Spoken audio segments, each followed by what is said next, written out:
কৃষ্ণবাবা ফুলের মতো একটা শিশুকে এই জঘন্যতম ঘটনা ঘটিয়েছে, তার ইমিডিয়েট তার সর্বোচ্চ শাস্তি এবং তাকে গ্রেফতার করে তাকে যে সর্বোচ্চ শাস্তি বিধান হবে সেটা যেন করা হয়।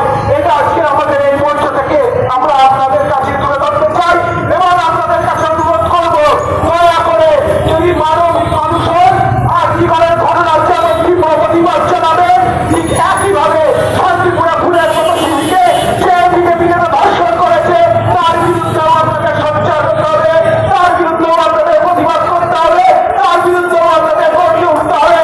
তারপরে আপনাদের আরো বুঝতে পারবে যে মানবিকতাটাই হচ্ছে আসল।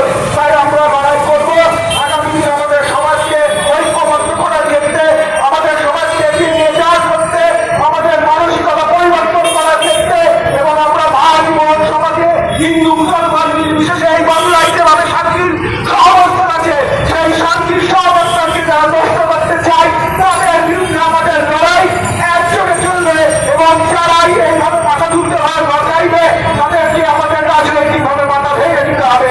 এইটুকু বলে সকলকে অভিনন্দন জানিয়ে এবং লড়াই থাকার আহ্বান জানিয়ে নেওয়ার বক্তব্য শেষ করছি।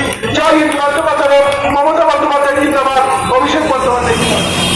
ধন্যবাদ।